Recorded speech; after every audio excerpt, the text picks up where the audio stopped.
The Harry Potter books are massive, which oftentimes leads to filmmakers leaving a lot on the cutting room floor when adapting each book to the big screen, which in turn gives us a massive amount of deleted scenes. Looking at just the official deleted scenes, there are a whopping 72 of them. Now I know there are some other ones that didn't get released, but for this video we're focusing just on the official ones. We are going to rank all 72 of them from worst to best, which I have not seen anybody on YouTube do yet. I've seen them rank each film individually, but for this one, we're doing all 8 films together. For my ranking, we're basing this on a few things. 1, what it would have added to the original film, and 2, the impact it had on the story and the characters, and 3, just how much I enjoyed it, because after all, this is my list with my own opinions. Before we get into the video though, I want to thank today's sponsor, Nebula by Anker. They sent me 2 incredible projectors that I've been loving. First, we have the Capsule 3 laser projector, which is lightweight and portable, meaning you can take it to a camping site, your patio, and you can even do what I did last week and bring it to a tailgate. I set this bad boy up and everybody was coming over admiring how clear the picture was even in the daylight. It has a built-in battery power that lasts 2.5 hours, so you don't have to plug it in, and it's a smart projector, meaning everything you need to watch like Netflix, Hulu, YouTube TV, and so much more is already built in.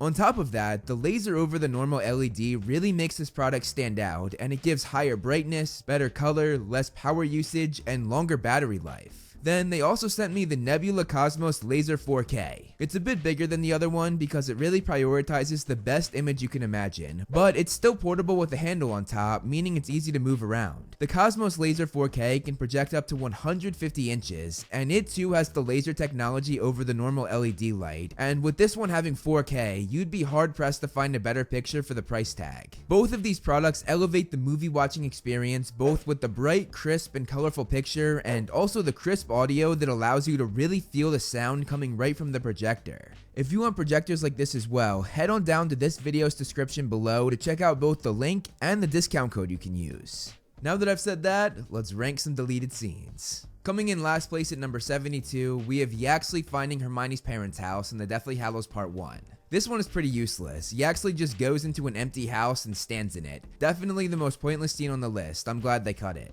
Number 71, the extended cake drop in the Chamber of Secrets. They added a few more shots and a little extra dialogue. Oh, all of my suits are tailor-made. The use of them being to add more suspense, but I thought the original scene had enough suspense as it was. It didn't need all this. Number 70 is the Aberforth scene in Deathly Hallows Part 2.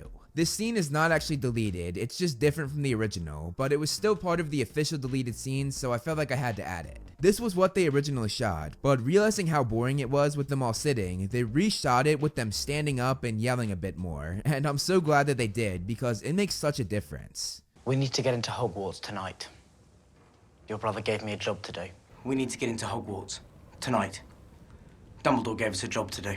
Number 69 is Trelawney at dinner in the Order of the Phoenix. Trelawney just makes a mess of things for 2.5 minutes at dinner, and it's hit or miss for me. It was funny at times, but stupid at others. I know it's supposed to show that she never comes down for meals, and when she does, she's very nervous. But 2.5 minutes of this is just too much, and I'm glad they cut it. Number 68 is the rooster scene in the Chamber of Secrets. This did not need to be in the film. It's nice that they added some more lore from the book about the roosters being killed as they're the enemy of the basilisk, but this adds nothing to the movie if you really think about it.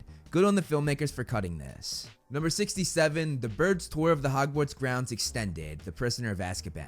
I love this idea in the original movie as it shows how everything on the grounds is all connected, but this deleted scene adds going down to bother Hagrid, which is unnecessary. It was better without this. I also like the idea of this just being the grounds and no living beings other than the bird, and adding Hagrid sort of ruins that.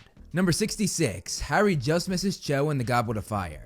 Another sort of useless scene. Harry asking Cho out in the Owlery was all we needed to see. It was a good decision to cut this out. Number 65, Harry wakes up Ron to tell him it was Hagrid in the Chamber of Secrets. Another sort of pointless scene. I thought the way the original cut announced this was way better, as it was to both Ron and Hermione, and it fit in really well with the transition of the scenes. Number 64, the letters in the egg and the Philosopher's Stone. This was a good reference to the book, but we had a few other examples of how the owls were swarming the house with letters and we didn't need another one. Number 63, Harry gets his invisibility cloak. Again, we did not need to see him getting the cloak, especially because the last scene ended with Harry telling us he was going to do this. We didn't need to see it. Number 62, Borgin catches Harry from the Chamber of Secrets. This scene was a bit suspenseful, but honestly nothing really happened here and it wasn't the best acting from the actor that played Borgin.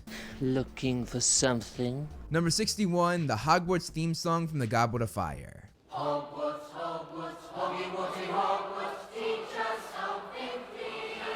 This was sort of cringeworthy. I think that the other school's reactions were all of ours as well, but I have to say it is cool to see the song come to life on the big screen. Dumbledore and the Barbatos both have a much better opening chance than us, and I'm pissed off about this. Stan, you're a Dumbledore. Would you not agree that your blokes have got and the Barbatos have got a much better entrance? They come in doing martial arts, and ours is the Hogwarts teach us something, please. Number 60, the origin of the radio from the Deathly Hallows Part 1. It was cool to see where the radio came from as it did play a role in the movie, and I love that it's part of Arthur's Muggle collection, but I never once questioned where this came from, so I don't think we needed this scene to tell us. Number 59, Justin Finch Fletchley's introduction from the Chamber of Secrets. Seeing as Justin was the one that the snake went after, it was cool to have an introduction to him and to know that he was a Muggle-born, but overall not entirely necessary. This is the first one on this list so far though that might have made this scene better. Number 58, Umbridge observes Trelawney's class extended from the Order of the Phoenix. This one has some great comedy, as Umbridge continued to interrupt her every single time Trelawney began to teach the class. Just one question, dear. Which was really well done, but I do like how they shortened this and integrated it into the montage. I think it made the movie work much better. Number 57, Harry and Ron watch the Durmstrang students from the Goblet of Fire. Just watching Harry and Ron's reaction is priceless, but I think it was good to get rid of it because it's too similar to the awkward interaction they had with the Ravenclaw girls earlier. Number 56, Harry tells off the Grey Lady from the Chamber of Secrets. This is a cool Easter egg as you see the Grey Lady interact with Harry. Do you mind? We of course later find out that she is Helena Ravenclaw, the daughter of Rowena Ravenclaw, which makes this Easter egg even better. However, as cool as this Easter egg is, I'm glad they cut it, because I don't know why the ghost that represents Ravenclaw would be in the Gryffindor common room. Maybe they realized that too, and that's why they cut it. Number 55, Filch locks up the Slytherins from the Deathly Hallows Part 2. This scene was a bit weird and not entirely necessary, but it's pretty dang exciting. Also, Filch's reactions are hilarious and might have pushed this up a bit on the list. Number 54, the trio discusses Crouch's death from the Goblet of Fire. This one really gives us a lot of information about Crouch from the book, and it's pretty eerie. He was murdered at Hogwarts. This is a big deal. However, I think it was dialogue that wouldn't have added much to this already bulky film. Also, while making this, I noticed how many deleted scenes have Harry staring into the fire. This is the first of a few that I'll point out as we go. Number 53, Seamus and Neville rig the bridge in the Deathly Hallows Part 2. It's cool to see how they rigged it up, and it gave me one of my favorite Seamus and Neville moments as they give each other the thumbs up. But I think it was cooler to leave this out and have the bridge explosion be a surprise when Neville was running. Number 52, Harry enters Dumbledore's office before their talk in the Order of the Phoenix. This was a cool concept, as Harry walked in before their talk and saw both the Sword of Gryffindor and the Sorting Hat, reminding both Harry and the audience of a previous conversation Harry had in this office 3 movies before this one. Overall though, it wasn't really needed. It worked better to just cut right from the conversation without Dumbledore welcoming Harry in. Number 51, the extended bludger scene from the Chamber of Secrets. This had some cool action, which was fun to watch, especially when Harry went into the crowd, but it's not really necessary. There was plenty of this chase in the theatrical cut. We didn't need this. Number 50, the extended flying car scene from the Chamber of Secrets. Again, great action and a pretty crazy scene as they almost ran into Big Ben, but we had enough suspense later on in the car ride. Again, we didn't need this as well. Number 49, Harry and Hagrid on the Underground from the Philosopher's Stone. It's really funny to see the looks Hagrid got for his size and for talking about dragons, but everything we heard in this scene was already present in the original cut of the film. It wasn't needed. Number 48, Harry and Hermione's hallway conversation extended from the Half-Blood Prince. This conversation went over Draco looking at the Vanishing Cabinet, Dumbledore traveling, and Draco looking ill. The Vanishing Cabinet and Dumbledore traveling had already been covered, but Draco looking ill was a new one, which is definitely an interesting plot point and definitely made this move up a bit on the list because that was an interesting topic. Number 47, the trio's talk on the bridge from the Goblet of Fire. Another scene with nothing but dialogue, but this one stands out more than the ones that came before it because of what Harry says at the end. Something's coming closer. I can feel it. This is great foreshadowing for Voldemort returning, and also great backtracking, as it's very similar to the scene in the first movie. My scar keeps burning. I think it's a warning. Which, had they kept this in, would have been very poetic to have both of these side by side. Number 46, Umbridge and Filch react to Fred and George's escape from the Order of the Phoenix. This one is just funny, especially when Filch blows out the smoke on Umbridge's head. It very well could have been higher on this list, but I think I placed it here because it would have changed the tone quite a bit before Harry saw the vision of Sirius, so I had to push it down a bit. Number 45, Sir Cadogan from The Prisoner of Azkaban. Sir Cadogan is such a funny character that I wish got more screen time in the films. However, this scene didn't add much other than being silly, and we already had a silly moment by a portrait outside of the common room with the fat lady, so this might have felt repetitive had it been kept in. Number 44, the Weird Sisters Extended from the Goblet of Fire. This scene was very amusing. Did it have to be almost 3 minutes? No, but it was cool to see their entire performance. However, I'm glad they cut it. I think they had the perfect amount of them in the final cut. Number 43, the extended night bus scene from The Prisoner of Azkaban. The night bus doing donuts and Harry hanging on for dear life was great fun. But as fun as this scene is, I think we had enough night bus excitement in the final cut. Number 42, the flying car gone wild from the Chamber of Secrets. Harry! Harry, it's our car! And look, the forest has turned it wild. Seeing Harry and Ron stumble upon the car in the forest before it saved them was a nice moment that really highlights the car's journey, but having it show up in the theatrical cut without this scene was fine the way it was. Number 41, Harry and Hermione talk in the common room from the Half-Blood Prince. I love the banter between these two friends here. Honestly, Harry, sometimes I think the Daily Prophet should call you the dim one. Nice. Other than that though, there wasn't any information in here that we didn't already know. We've actually seen the filmmakers be smart about cutting extra dialogue scenes that aren't entirely necessary, and good on them because I wish more films did that these days. We have like 3-hour films way too often. Making these videos, it's really highlighted to me that the Harry Potter films exceed at show don't tell, which is a mark of a great franchise. Number 40, Bill's warning from the Deathly Hallows Part 2. I know goblins. If you've struck any kind of bargain with Griphook, you must be exceptionally careful to live up to it. If you don't, he won't be forgiving. This piece of dialogue was so well delivered, and had it been in the movie, it might have added more dread when it came to the trio trusting Griphook. Although, as I said in my video essay about this film, I'm quite glad that they cut this scene for pacing reasons. Number 39, the other Crabbe and Goyle from the Chamber of Secrets. I'm actually combining two different deleted scenes here because they pretty much go together. The first one is of Harry and Ron hiding Crabbe and Goyle in the closet, and the second one is where they confront each other when they wake up, which is comedy gold. Also, in between that, we saw Hermione brewing the Polyjuice potion and saw just how disgusting it looked, which we didn't really get a good look at in the theatrical cut. Number 38, Harry holds Ginny's hand from the Deathly Hallows Part 2. If you've watched my videos, you know that Harry and Ginny are my favorite couple, not just in the Harry Potter series, but of all time. And you'll also know that I was very disappointed with how the films portrayed their relationship. That's why I'll take any good Harry and Ginny scene I can get. And though this is a pretty small moment, I really wish they kept this in. And me saying that is noteworthy because that's the first time I felt like that. This is the first scene on this list that I felt like should have been kept in. All of the others before this could have been left out in my opinion. Number 37, Tom Riddle's trophy from the Chamber of Secrets. But I know that name. Of course. That night I had detention. My job was to polish the silver in the trophy room. I remember. Because I kept burping up slugs over Tom Riddle's trophy. What's the trophy for? He won an award 50 years ago. Special services to the school or something. It was a nice detail to get Tom Riddle's services to the school trophy in there, especially because we saw this in an Easter egg in the last movie. It was also fun in this scene to see Hermione's brain working so fast as she figures everything out. It's possible he knew where the chamber was, how to open it, even what sort of creature lives in it. Number 36, Colin Creevey's introduction extended from the Chamber of Secrets. It's from my dad. He's a milkman, you know, a muggle, like all our family's been until me. It was great to find out that Colin was a muggle born here, making his attack mean much more later on. Also, Ron's comment at the end makes me laugh every time. Everyone just thought I was mental. Imagine that. Number 35, Ernie Macmillan gossips about Harry from the Chamber of Secrets. I've talked about this scene before because it's great acting from a relatively unknown actor. That's probably why you know who wanted to kill him in the first place. didn't want another Dark Lord competing with him.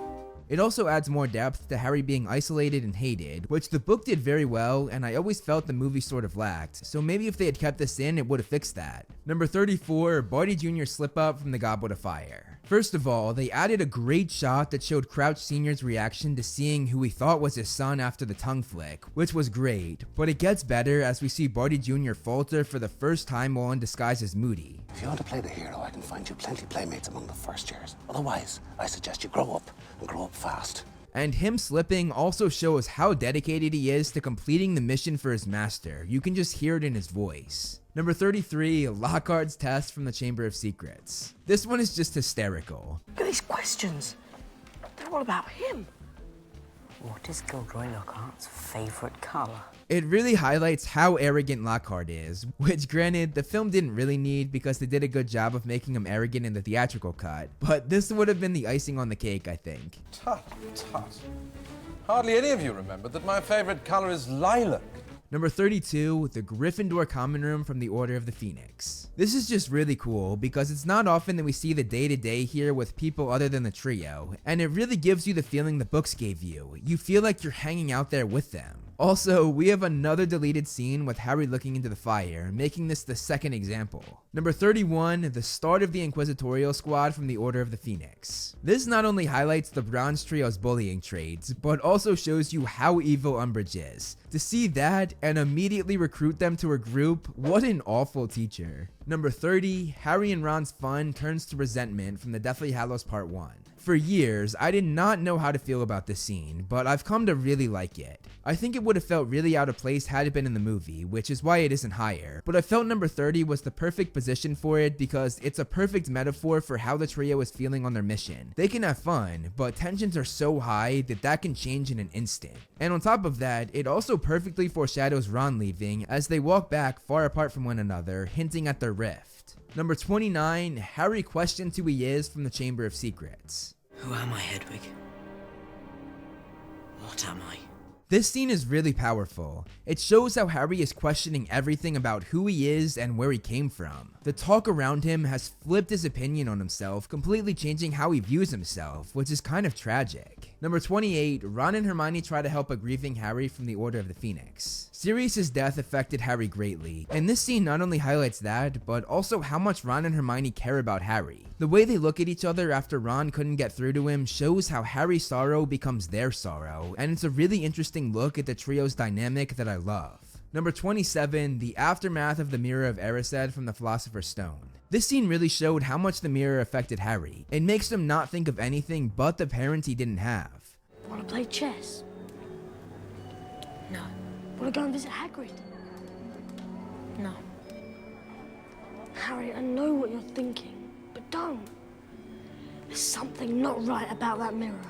Also, this is the third deleted scene where Harry stares into the fire. Number 26, Neville stands up for Harry in the Order of the Phoenix. This one is quick, but it's actually one of my favorite Neville lines, and it was taken right from the novel. My gran says it's the Daily Prophet that's rubbish. She's cancelled our subscription. It's a shame it was cut, because it shows how supportive Neville is of Harry, as Neville was one of the few to take his side that year. Number 25, after the first Hogsmeade trip from the Prisoner of Azkaban. This one is just a lot of fun and houses so many Easter eggs, like Neville and Dean pulling this long stick out of the box from Zonko's, Crabbe and Goyle pouring water on this kid, the streamer shooting out, Honeyduke's candy, pumpkin juice, the mini Quidditch pitch in the background, Harry eating the candy, and my personal favorite from this scene, the pocket sneaker scope that was taken right from the page. It's a pocket sneaker scope. If there's anyone untrustworthy around, it's meant to light up and spin. And to top it all off, this was all shot in one take, which is wild considering how much is going on. This film is of course known for that, but I think this is honestly one of the best examples of it, and which made it have to be in the top 25. Number 24, Harry and Hermione's discussion on the Astronomy Tower extended from the Half-Blood Prince. This is a nice back and forth that highlights both Ron and Hermione's feelings for each other. When I'm around, keep the snogging to a minimum, please. Like that's going to happen. Besides, he's barking. Oh, he says the same thing about you. And also how much Harry cares about both of them. You're brilliant. You're both brilliant. And that look that Harry and Ron share at the end is so sweet. It says so much without a line of dialogue. Number 23, Filch's quick spells from the Chamber of Secrets. This is one of the few times we get a look at how Filch is a squib, and Harry of course found this quick spells course in the novel as well, so I love when it's taken straight from the page. This quick little sequence also shows why Filch hates the kids. He's jealous of them, which I think adds so much to Filch's character. I personally think they should have kept this in, because it changes the way we look at Filch. Number 22, before Harry's mission with Dumbledore from the Half-Blood Prince. I really liked how this one adds suspense to the cave scene as they tell Harry it's time. It's time, Harry. Also, just hearing the trio interact in what's called a walk and talk scene, sorry if I'm boring you with my film school mumbo jumbo, but I think they made great use of this because it adds excitement to what they're talking about. It's also a lot of fun to return to an old location that was used a lot in the earlier films, but that we hadn't seen in quite some time. However, the thing that really makes the scene be as high as it is what Harry says at the end, which is one of my favorite lines in the 6th book, which is actually my favorite book in the series. Good luck, mate. I don't need luck. I'll be with Dumbledore. Number 21, Sirius breaks into Gryffindor Tower from the Prisoner of Azkaban. This scene has so much going on. It covers the fact that Sirius broke into Gryffindor common room and held a knife over Ron, which is crazy. It gives us more hilarious Sir Cadogan scenes. On a little piece of paper. It gives us more of pathetic Neville. Is it always going to be you, Longbottom? I'm afraid so, Mom. Which only adds more to his redemption in the end. And we also get some A+ acting from Daniel Radcliffe. He was right there. He was close enough to touch. I could have killed him. Also, notice what he's doing at the end of the scene, staring into the fire, the 4th example of this. I think it's just an omen. If you have Harry sitting in front of a fire, it's most likely going to be cut. Number 20, the cut Great Hall scene from the Philosopher's Stone. Like the last one, this scene has so much going on. First off, it has some great Ron and Hermione dialogue. Ask me any question. All right. What are the 3 most crucial ingredients in a forgetfulness potion? I forgot. And what, may I ask, do you plan to do if this comes up in the final exam? Copy off you? No, you won't. Like the last scene, it also adds more of pathetic Neville, again making his redemption at the end even better. This scene also adds more to the running gag of Seamus blowing things up. That's all I need. You just set my bloody kneecaps on fire.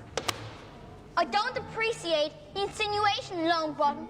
Besides, if anyone cares to notice, my eyebrows have completely grown back. And on top of that, it shows how the trio really discovered Nicholas Flamel, as it was Harry to do this, not Hermione. And the card he read also mentioned Dumbledore's epic duel with Grindelwald, which is a great detail and a great Easter egg. Dumbledore is particularly famous for his defeat of the Dark Wizard Grindelwald in 1945. Go on. Number 19, Arthur Weasley and the Ministry of Magic in the Deathly Hallows Part 1. One of the main reasons why this scene is so high is because it highlights how good-natured Arthur Weasley is. Try to have faith. If there's anything that Molly and I can do to help. This is something we don't see a lot in the movies. We always see he's a great dad, but we rarely see how down-to-earth he is. Also, the back and forth between Arthur and Harry is so tense and really adds uncertainty to the Weasleys' well-being. You know you're being tracked, don't you? Is that a threat, Uncle? No. It's a fact. They're watching you. Number 18, Harry struggling with the heir of Slytherin from the Chamber of Secrets. This scene actually focused on something that the book did not, and that was Harry questioning if he was the one who opened the Chamber of Secrets. The filmmakers backed this statement with the fact that he did not know he could speak to snakes either. I didn't know I could speak Parseltongue. What else don't I know about myself? It's really interesting and a really good job by the filmmakers to dive into how Harry is struggling with this. Number 17, Ron's almost confession from the Deathly Hallows Part 2. This was just a small cute moment where Ron was going to tell Hermione that he loved her, which was made for the movie. He did not do this in the book. Hermione! Yes? There's something I need to tell you. I don't want you to say anything that you wouldn't say if we weren't about to be killed by a giant snake. You'll just ruin it. It also adds humor to the moment as well, and it's always nice to see a positive Ron and Hermione moment in the movies, because as we know, they really pushed Harry and Hermione's relationship much more. Number 16, Harry and Dudley's uniforms from the Philosopher's Stone. The meaning behind this scene is very thought-provoking, as it demonstrates how differently Harry and Dudley are treated in this house. They gush over Dudley and his new and expensive uniform, and then show how they won't even buy Harry his uniform, instead dyeing one of Dudley's old shirts. This is what you're going to be wearing when I've finished dyeing it. But that's Dudley's old uniform. It'll fit me like bits of old elephant skin. fit you well enough. It tells us all we need to know about how they grew up. Number 15, Draco and Lucius and Borgin and Burks from the Chamber of Secrets. Not only does this scene show Draco discovering the Vanishing Cabinet, the cabinet that would be a crucial plot point for his character 4 movies later, but it also shows how Draco grew up, and even more, why he's a bully. It's because of his father. Don't touch anything, Draco. Which wasn't necessarily the case in the book, but I love the fact that the movies ran with this. He's such an unpleasant little slimeball. I decided I should win him some sympathy. So you see me bully him mercilessly. Also, this scene allowed us to see more of the dark shot Borgin and Burks, which was a treat because the set is absolutely amazing. With all of the things I just listed, I felt it deserved to be in the top 15. Number 14, the Horcrux breakdown from the Deathly Hallows Part 1. I always like this scene because it's the closest thing we get to the missing Voldemort memories from the 6th book, which was honestly my favorite part in the entire series. It mentions the ring belonging to Voldemort's grandfather Marvolo, which was the first memory Dumbledore showed Harry. The ring, which according to Dumbledore belonged to Tom's grandfather. And it also mentions the mother of Voldemort having the locket, which was another memory that we read about in the 6th book. And then this, which again, according to Dumbledore, belonged to Tom's mother. Also, the film adding the heartbeat to the Horcrux was chilling, and was something the filmmakers made from just one small little mention in the book, which is absolutely fantastic and shows great adapting. It's ticking or something. Like it's got a heart. Like it's alive. Number 13, Snape and Karkaroff's conversation from the Goblet of Fire. This standoff between Snape and Karkaroff is so fascinating because it takes place before we know their past as Death Eaters, which we would learn later on in the memory. Karkaroff is scared of Voldemort's return and tries to get Snape to admit that he is too. You don't fool me, Severus. You are scared. But Snape plays it cool, his demeanor showing why he was successful at being a triple agent. I have nothing to be scared of, Igor. Can you say the same? Also, Karkaroff trying to get to Snape's arm while he quickly pulls it away is great foreshadowing of the Dark Mark, which both Harry and the audience see for the first time in the very next scene during Harry's dream. Had this deleted scene been added, that moment would have meant so much more because we would be like, oh my god, the thing he was protecting on his arm is this, the Dark Mark. Number 12, Umbridge's breakdown from the Order of the Phoenix. This scene just houses incredible acting and is honestly one of the best monologues in the series, which blows my mind that they cut this. You know, I really hate children. You really are the most untidy creatures. I mean, look what you've done to me! I cannot take it anymore! It's such great dialogue that is almost criminal to cut, especially because this was the shortest film in the series by far. They had plenty of room to add it. I also love how Umbridge tries to justify what she's doing more to herself than anybody else, again with great acting.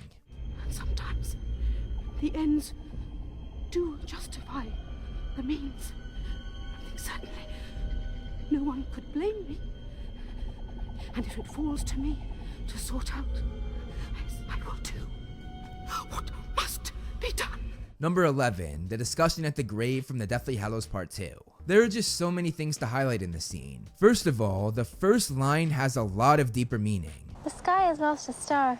As this references the stars being reflected in Dobby's eyes when he died in the novel, which is such great attention to detail. This scene also highlights how much Luna grew as a character while being locked up, which is very powerful. It's not the place you left, you know.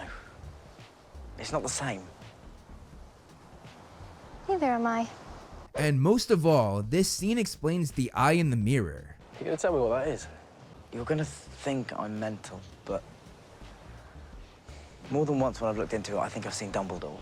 Which, besides this mention, was never explained in the movies. They just kept showing it over and over again, and I guess if you didn't read the book, too bad. This part definitely should have been kept in. We've now made it to the top 10, and number 10 is the trio's friendship beginning from the Philosopher's Stone. This scene is based entirely on one amazing line from the book, but from that moment on, Hermione Granger became their friend. And this scene encapsulates that line perfectly.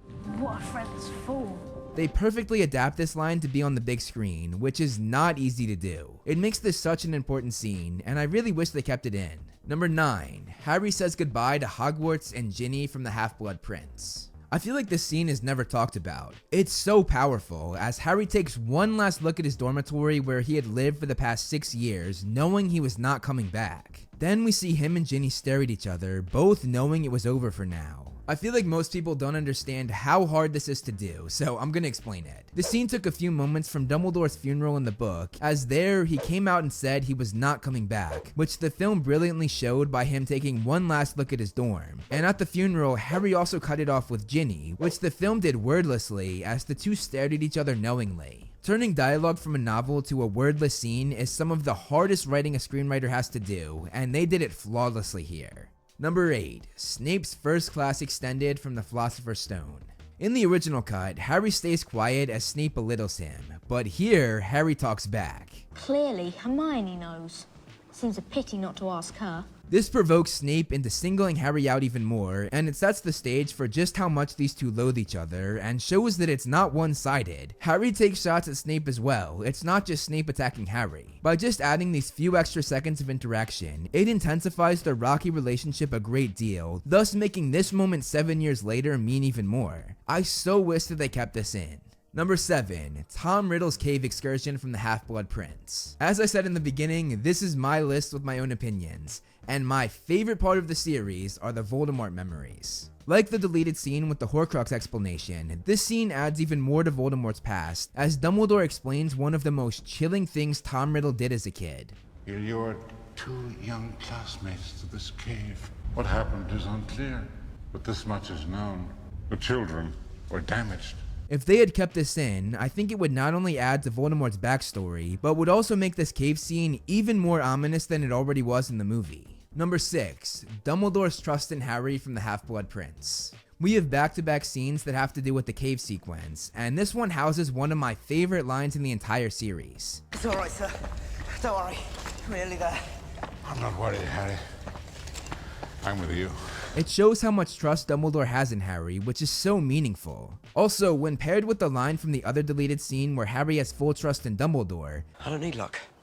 I'll be with Dumbledore. These two scenes together mean even more. This might be a short deleted scene, but for me, this is honestly one of the most shocking things that they cut, which is why it's placed so high. It definitely deserved to be in the final cut. Number 5. Dudley's redemption from the Deathly Hallows Part 1. I don't think you're a waste of space. Dudley never got a redemption in the films, which is pretty disappointing if I'm being honest. I don't think I even have to explain why this is in the top 5. It's the wrap up to one of the main characters that's been around since the very beginning. Cutting his redemption was criminal because it leaves Dudley on a completely different note than the book did. See you, Big D. Number 4. Tonks and Lupin from the Deathly Hallows Part 2. Tonks and Lupin were done dirty in the movies, but this scene would have fixed a lot of that. We see Tonks run into Lupin's arms, and it shows just how much they love one another. Then on top of that, it mentions their son Teddy. It's Teddy who needs you. He'll sleep till dawn and snore like his father. Which the films didn't do until after they died. And Remus, your son. The audience not knowing that they had a son before they died takes away much of the heartbreak that their deaths brought forth. Seeing their bodies and knowing they're leaving an orphan behind makes this so much more tragic. It's really a shame that the filmmakers left this scene out because it would have enhanced several different parts of the story as well as the characters. Number 3. Skipping stones by the river from the Deathly Hallows Part 1. This is honestly one of the most wholesome scenes in the entire series, and it melts my heart every time. Ron teaches Hermione how to skip stones, and not only does it give us some great Ron and Hermione moments, but it's also hilarious. We're getting there. Then at the end, it shows Harry being isolated from Ron and Hermione while they have a fun and flirty time. Number 2. In Noctum from the Half-Blood Prince. This is probably the most well-known deleted scene, as it extends the time before the Battle of the Astronomy Tower. The music from the choir is absolutely chilling as the clouds form in the air. Then we have one of the best shots in the entire series, and the fact that this shot did not make it into the final film is honestly upsetting. While looking into the sky as the clouds form, half of Snape's face is in the shadow, while the other half is in the light, perfectly showing his struggle with good and evil. Then as the camera moves, his face is shrouded in nothing but shadows, hinting at his dark times as a Death Eater. But as the shot continues, it demonstrates that darkness does not matter, as we finish with his face being fully in the light, just as his character would be in the end. All good.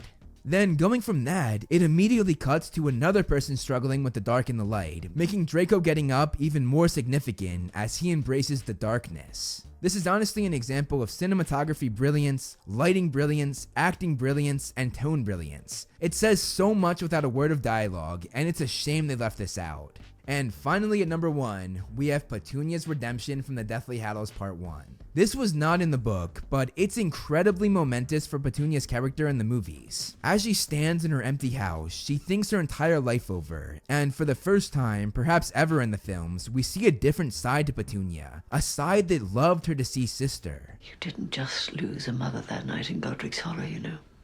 I lost a sister.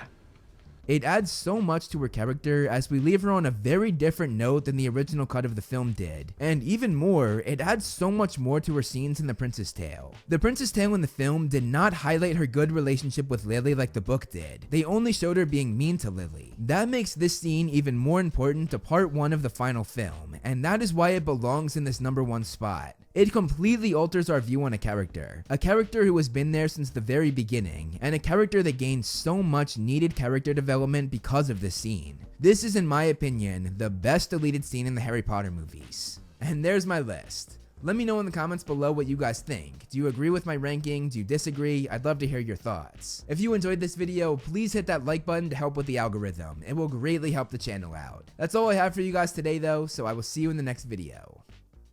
Thank you so much for watching, guys. I hope you enjoyed the video. You can follow me on Instagram to see more of my personal life, like my cute dog Loki, and some behind the scenes movie flame stuff. I also do similar content on TikTok and Twitter that I do here on this channel, so if you like what I do here, check them out. All the handles are right below me, and links are in the description. Over here are my wonderful patrons. If you want to be featured on the next video, plus get a few other perks, become a patron today. As always, if you liked the video, hit that like button and subscribe, and look out for more great movie flame videos on the way.